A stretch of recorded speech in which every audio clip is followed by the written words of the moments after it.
Welcome to the Daily Plunge. We're in the book of Daniel, chapter 10. I'm going to cover the whole chapter. Now, Daniel is going through a time of stress, of worry and anxiety because his position has changed. There's been a regime change. There's a new king in town, Cyrus, king of Persia, and his position as a trusted advisor perhaps is not as what it was. And so he's been fasting for 3 weeks, praying. And when he's out on the Tigris River, he has a revelation in broad daylight. Now, who else has a broad daylight revelation? Well, we have Moses, right? And then Paul in Acts chapter 9. And perhaps we could say Peter, James, and John when they're on the Mount of Transfiguration with Jesus Christ, when he's transformed as the glorified Son of God. And that's who this revelation is about. It's about the Son of Man, the Son of God. Daniel describes him as a man dressed in a linen robe, has a belt of fine linen. His body's like topaz. His eyes are like flaming torches. His face is so bright it's like lightning. Burnished legs and arms of like bronze, and the sound of a multitude. Sounds a lot like what John says in Revelation. I looked. He says, and there was someone like the Son of Man dressed in a robe reaching down to his feet, a golden sash around his chest, his hair white as snow, his eyes like blazing fire, feet like bronze glowing in a furnace, and his voice was like the sound of rushing waters.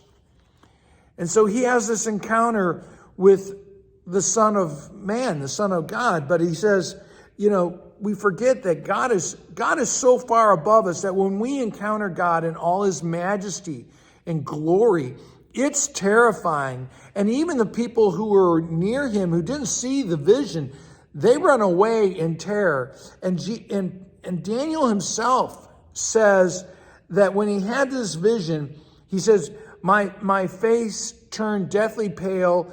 All the strength was sapped out of me. I was helpless.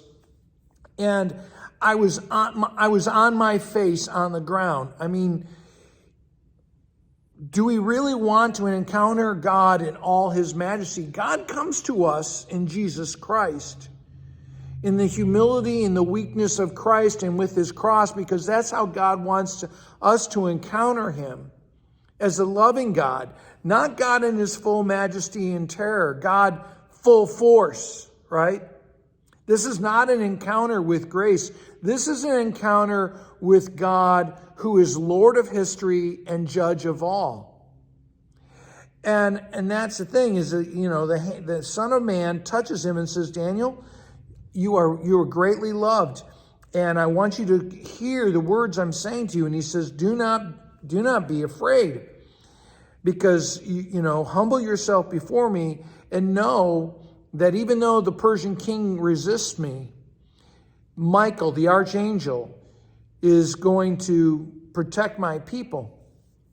And he basically says to him, the Persians are going to be around for a while, and then come the Greeks, and it'll be one kingdom after another, but God is the God of history. And he says to him, be strong. He touches my lips and tells me to be strong. Where else does he touch lips? In Jeremiah chapter 1, verse 9, in Isaiah chapter 6, right?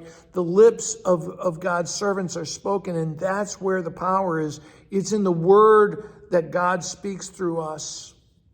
So how does God strengthen us as the people of God, as the church, to speak his message in the midst of history? Well, thanks, friends. Have a blessed day.